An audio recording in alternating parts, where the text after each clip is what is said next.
Oi, tudo bem? Eu sou Rafa de Bugalho e este é o Vlog do Escritor. Hoje a gente vai iniciar uma atividade que vai encerrar o primeiro módulo da oficina virtual de escrita. Eu também vou pensar numa live pra gente fazer tirando essa semana na outra, pra gente conversar, trocar umas ideias, falar de literatura, falar da oficina, falar de qualquer coisa. Eu ainda volto para dizer a data exata do live, provavelmente vai ser daqui 2 sábados, mas eu confirmo durante a semana. E também eu queria pedir para vocês conferirem o meu livro que eu acabei de lançar essa semana, que é O Personagem e Outras Fábulas Filosóficas, que são 31 contos e 31 nanocontos que eu escrevi no intervalo de 10 anos. Dê uma olhadinha lá na Amazon, compre o livro, dá uma forcinha aí, tá certo? Então, essa semana vamos falar sobre narração, que é o aspecto mais simples da escrita, eu acho, na minha opinião, mas, por outro lado, é também o aspecto mais crucial que vai determinar toda a sua história. A narração é basicamente como você vai contar essa história, de que maneira você vai contar essa história, quais são as escolhas que você vai fazer. E, a princípio, existem dois tipos de narradores principais, que é em primeira pessoa e em terceira pessoa.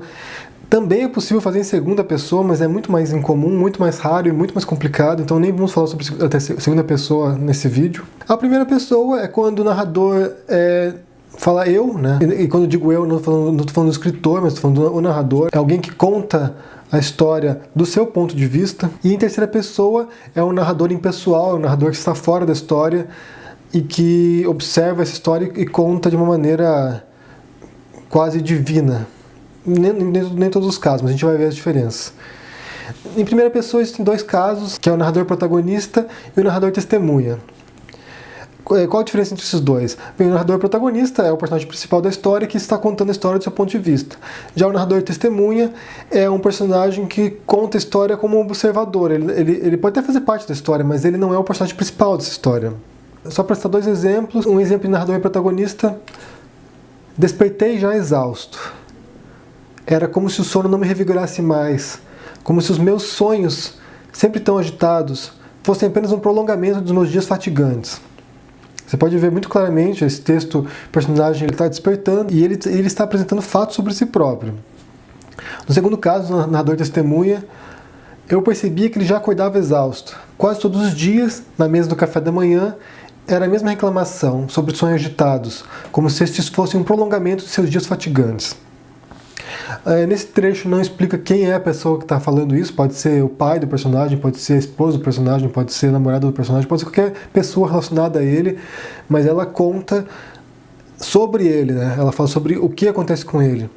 Ela não é a personagem principal da história, ela é alguém que está observando o personagem. E em terceira pessoa existem 2 tipos também principais, que é o narrador onisciente seletivo e o narrador onisciente neutro. O narrador onisciente seletivo, ele é muito próximo da primeira pessoa, porque ele vai selecionar alguns personagens ou um personagem específico e vai analisar esse personagem e vai seguir esse personagem durante a trama. Ele não tem uma visão de tudo, ele tem uma visão seletiva da história. Nesse caso, vou citar um exemplo, ele despertou já exausto.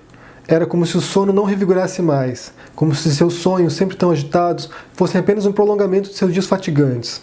Você pode ver que basicamente é o mesmo texto do narrador protagonista, só mudou de eu para ele, então é muito próximo. Assim, eu acho que se você escreve um livro em primeira pessoa e quer mudar para terceira pessoa seletiva, é muito fácil fazer essas mudanças, porque é só mudar os pronomes e o verbo, essas coisas.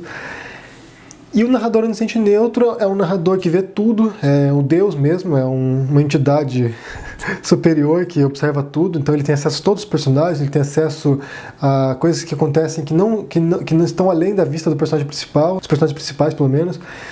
Então eu vou dar um exemplo aqui, claro, não precisa fazer isso quando faz narrador onisciente, mas é um exemplo para você ter uma noção de qual é a mobilidade desse tipo de narrador. Ele despertou já exausto. Era como se o sono não revigorasse mais, como se seus sonhos, sempre tão agitados, fossem apenas um prolongamento de seus dias fatigantes. Abriu as cortinas e fitou os arranha-céus da cidade. 16 andares abaixo, as ruas já fervilhavam. Os taxistas xingavam no interminável congestionamento.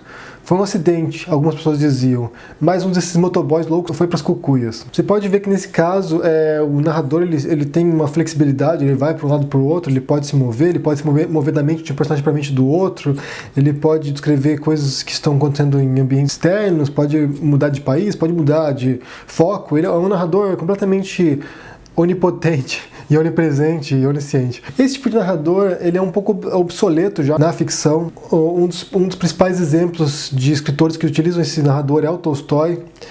E eu acho assim, com o modernismo, com o pós-modernismo, acabou destruindo um pouco a autoridade desse tipo de narrador, porque esse é um tipo de narrador muito poderoso e tem uma visão muito fechada de mundo, tipo, ele sabe tudo e há verdades eternas, essas coisas.